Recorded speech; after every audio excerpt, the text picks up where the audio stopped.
What's up, everybody? This is a video about choosing guitar strings.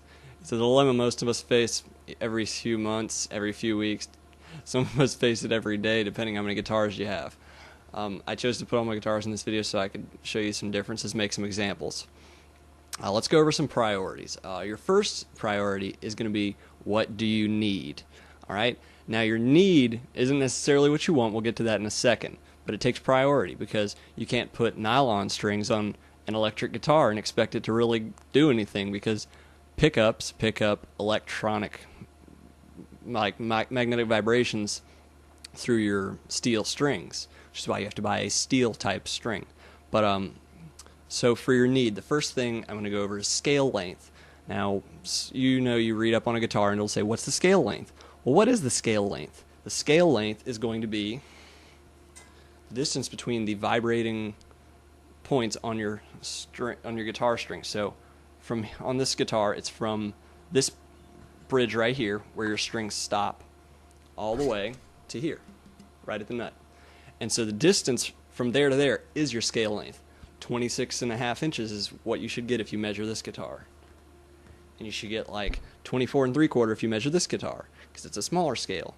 Now, most of your electric and acoustic guitars will come in 24 3/4 inches or 25.5 inch. All Fenders, 25.5 inch. Most Schecters, 25.5 inch. Most Jacksons, 25.5 inch. Almost all Gibsons, 24 3/4, and then a lot of your others also. Your next thing is going to be what type of music you're playing. And what you kind of want it to sound like. It also ties into this. Like, do you want to have a bright guitar string, or do you want to have a very mellow guitar string? Bright would be more like if you crank the presence up, or if you crank the treble up on your amp, it'll give you more of that sound. And for acoustics, this matters the most, because you're coming straight from the guitar strings if you're playing acoustically, So you'll want to choose a more mellow one if you don't want it to really sing so much.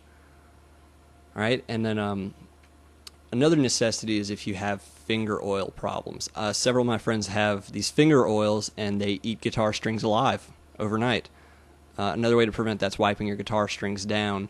But, sometimes the strings won't last as long unless they have a coat to them. So you might want to get a coated string or have a different material of string depending on the corrosiveness of your fingers.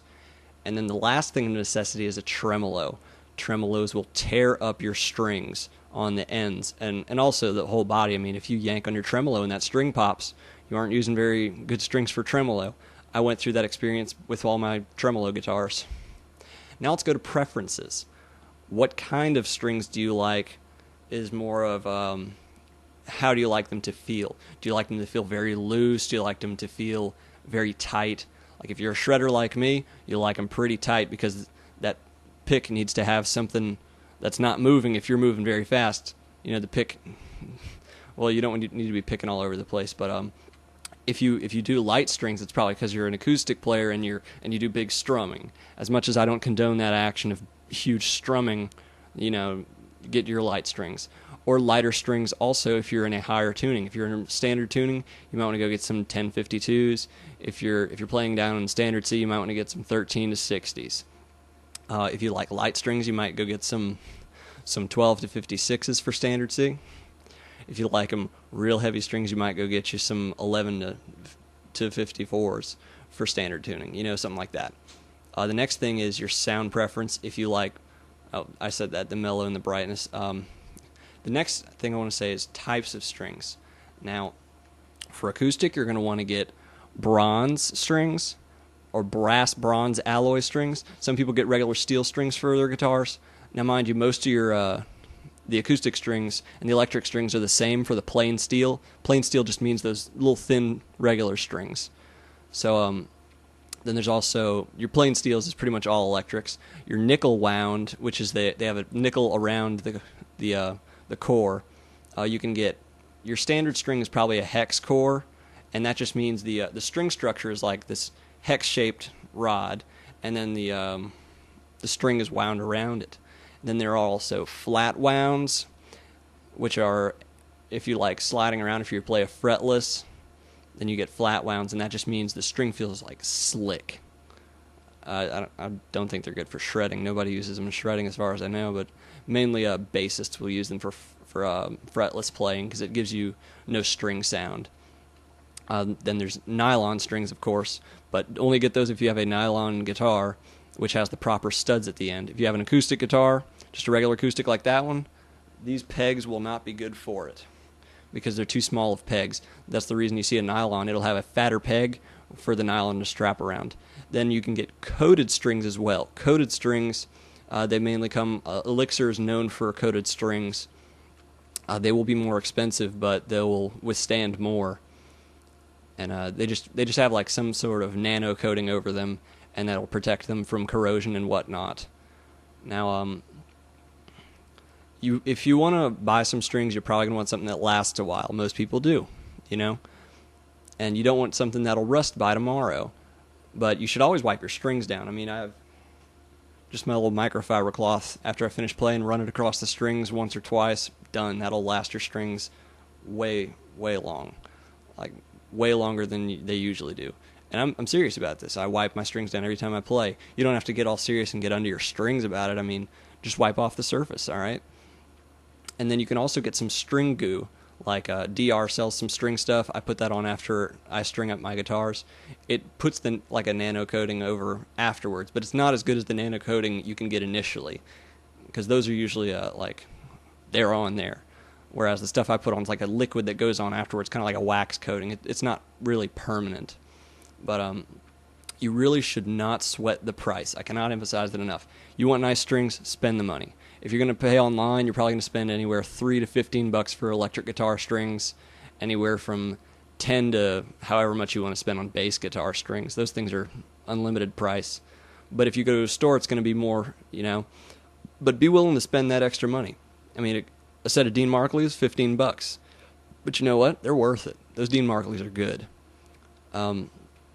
So before I finish, that's all that. But I want to talk a little bit about a gauge. What is a gauge? For guitar strings, it's not truly gauges. It's actually a measurement of the thickness of the string. Now, gauges are a system of measurement for them, but they aren't a direct measurement. Our guitar strings, 0.01, your tens, that's 0.01 inches. All right? So when you get your strings, this bottom one is a 56.